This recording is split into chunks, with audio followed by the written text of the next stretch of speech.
Hello and welcome to A Wheel Thing TV. I'm Dave Knoll. This week we're checking out the Jaguar F-Pace. This is the R-Sport edition. It took a while for Jaguar to enter the SUV, well, race is not really the right word, but you know, we'll use it. But here it is, it's the F-Pace. This is the 3-litre twin-turbo diesel R-Sport. 700 Newton meters, 221 kilowatts, and that peak torque comes in at 2000 RPM. As you can see, and especially with the name, there's more than a hint of F-Type inside this car, and it doesn't exactly look unattractive at all, does it? Let's have a look at this front end. It's very, very Jaguar-ish. You've even got proper working air vents just in here that flow through. 20-inch wheels, and it looks, in my opinion, absolutely sensational.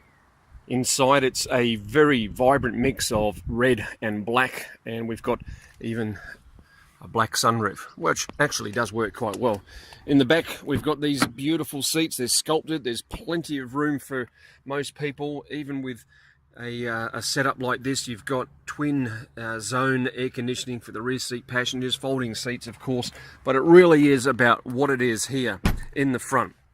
It's typical Jaguar in that we've got the dial that rises out, the controls for your various drive modes, and this massive screen with the pulsating start and stop button there, and that'll light up. And you've got a changeable screen in the dash as well. And in this particular car, we've got the optional head-up display, which I don't know if you can see that on the video, but starts off with a green Jaguar logo. Coming back to here, well, once all this basically wakes up, you have this little menu button there, and you can actually then go in and change the look of that screen. Come over here, typical Jaguar home screen here, but it's all done separately. You've got these tabs here, and for your aircon and a few other bits and pieces on here as well. Into the drive mode situation, we've got normal drive all the way around into sport, which has to be pushed down and then moved across. And then we go to here, cross that into dynamic, and then that actually changes the look of the screen as well, as you can see. Now hopefully this middle menu button will allow us to go in and change, and at the moment you can see it's set to the Jaguar Leaper logo. Press that again, display settings, that's what I'm after, and you can go through and bring up map if you choose. That'll then show up where we are. Get rid of that. Theme, this is quite cool, so we move it across. Journey, technical, which will change the look again, graphical, which will change the look again, and still keeping, in this case, the dynamic look that we've got it programmed into. Let's put it back into drive and maybe take it out of dynamic, and as you can see, back into a different mode. Pop that back into park.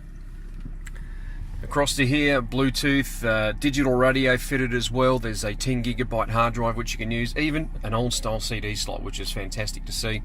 And of course, all the usual driving stuff. You know, this is what we need to see, isn't it, really?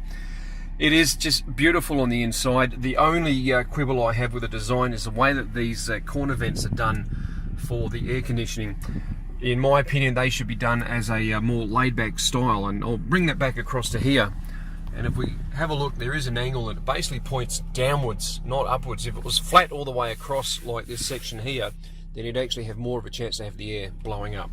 Another slight ergonomic thing is I keep going to reach for the window switches down here, which is the memory switches for the driver seat, which should be up here because that's where the window seat switches are. It just doesn't work, Jaguar. These should be there and that should be there. And also, we've got heated seats on leather.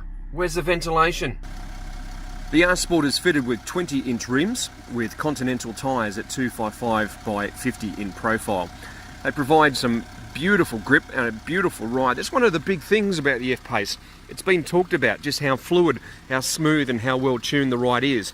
In dynamic, it actually firms up, and in certain circumstances it actually rides better that way than it would have if you've left it in the normal eco or normal mode.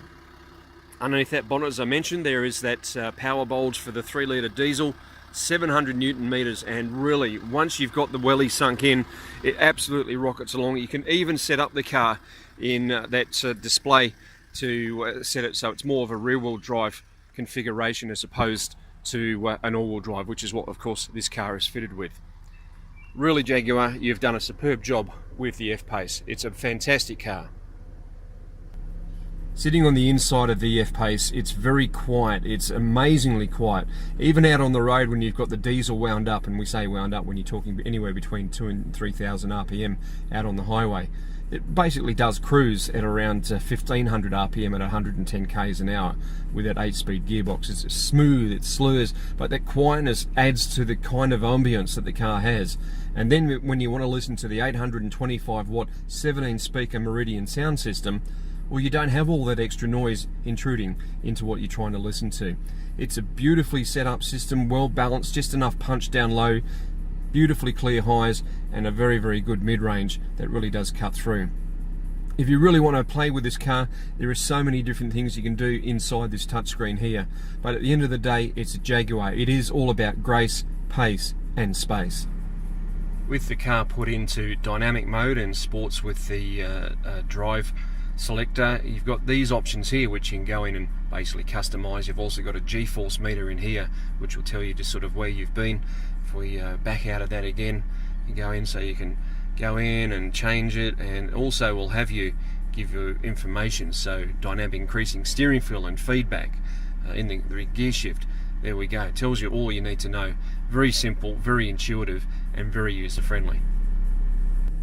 This particular car was taken on a drive from Sydney's Lower Blue Mountains out to Dubbo in the central west of New South Wales. A return trip of, maybe 750, 800 kilometres or so.